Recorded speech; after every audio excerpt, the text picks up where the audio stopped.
Hey guys, welcome back to Paradise on Pennies. So if you guys been following us, you know that we like to pretty much camp in the most remote areas that we can get to, like on the national forest roads, as far away from cities as possible.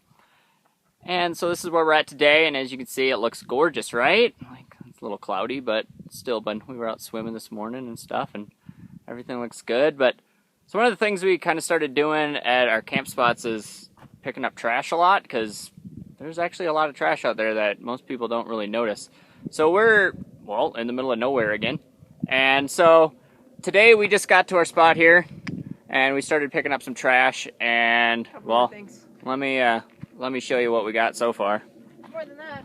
No. So this is our pile for maybe, I don't know, a half an hour's worth of picking up trash. Just a small And I literally went from here to, let's see, that first little knoll right there. And that's about as far as I've gotten. And that was like surface layer trash.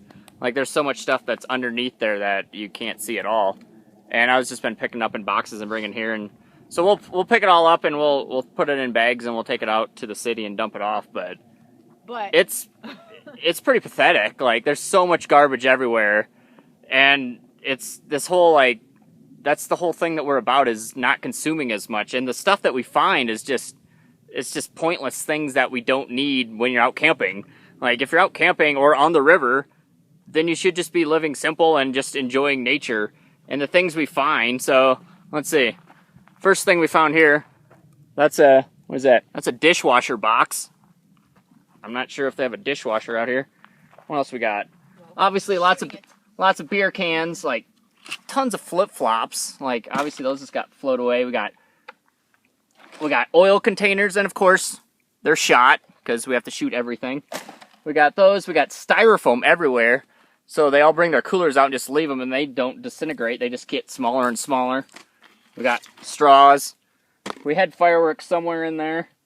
Frappuccinos, because you need Starbucks when you're out camping, you know. What else we got? Chew cans. Let's see.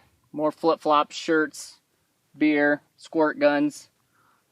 And like everything's shot too. It's just ridiculous. It's pretty sad the state that we're in and how much garbage is actually out there that people don't realize it. And we're in the middle of nowhere. And I'm like, this stuff doesn't get picked up. So it's getting floated away and just sits out here. And as you can see, it's just like, there's still more like back in there if you can crawl back into the weeds and find more. But it's pretty ridiculous. It's pretty sad when we get to these spots, because you can like come over here to their fire pit. Another water bottle.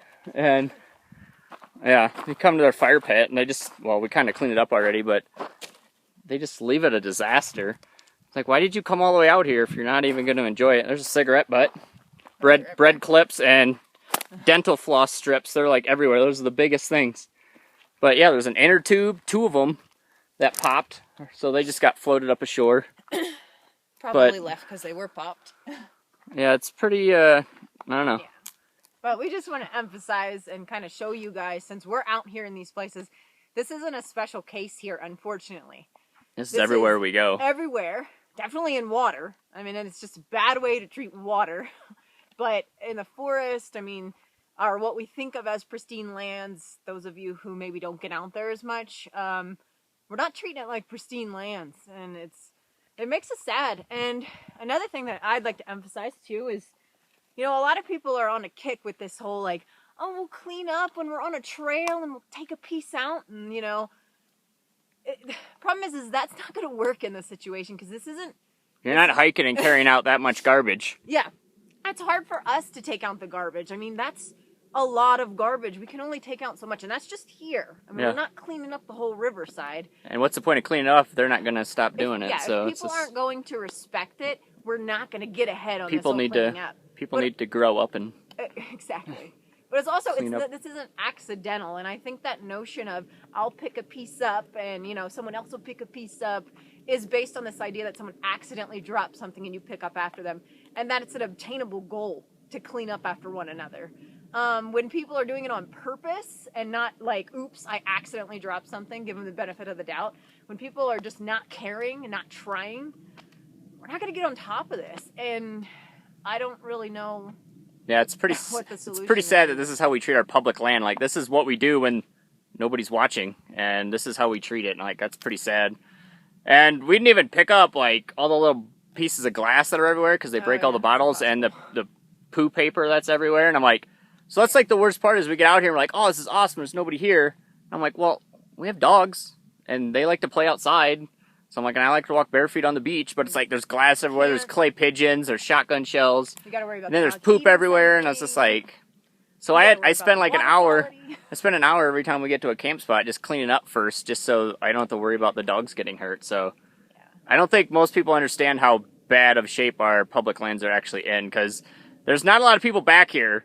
So the people that are back here are not treating it well at all. So it's pretty much just like the 4th of July or the weekend people that are just ripping and tearing, and then they just leave all their garbage and they go back to work and never go back there again. It's like, it's really rough on people that actually like to spend time out here and enjoy nature. So yeah, and I mean, I don't know exactly what the solution is. I mean, part of it for me is it's a mass societal change in our perspective of how to treat our natural setting and each other. And that's a big change. It's a big social change to get us respecting nature once again. Yeah, I think once you get, I don't know, once you get more educated, I think that you don't really need all these other things to enjoy this spot. I'm like, you just sit here and go swim with your dogs all day. I'm like, that's awesome. We've had so much fun and we don't need anything else. But I'm like, and if you need all the other stuff, then why do you come out here? Like, you can just do that in the city. Yeah. So it's kind of sad that they get to come out here and destroy it, but we all need to kind of do our part and preserve it and buy less. So yeah, I mean, that's all we can say. But that's our main motto, and just buy less and enjoy the simple things. So I think today we're just kind of highlighting the issue, and so everyone is aware that this isn't isolated. This is everywhere, and yeah, some solutions there, but not a total solution without massive changes. But FYI, guys, this is one of the challenges we deal with. Yeah, this is probably one of the saddest things about living on the road is you learn a lot and you don't learn a lot of good stuff. It's mostly pretty depressing. But yeah, so there's this constant inward struggle, and that's something I deal with. And I'm going to I've already written a bit, but I'm going to write a lot more and talk a lot more in the videos about this inward struggle that I have going on of this. You know, you want to get out there and you want to enjoy it and you want to just soak in the beauty of it without the mental anguish of seeing the damage. But when it's like this, when it's this rampant, you can't not see it. Yeah. And so it kind of ruins your whole experience. And so, yeah, you're in this back and forth. We're in the in-between where we clean up where we can and enjoy it where we can. So we got a little bit of both, and it's what we can do. So yeah. So that's it for now. But, yeah, we might bring you some more videos showing you some more stuff we're picking up, but we'll just thought we'd show you what our normal camp spot kind of looks like, consisted of all that, which again, that was a half an hour and I didn't go very far. So all right, guys, we'll talk to you guys later. Bye.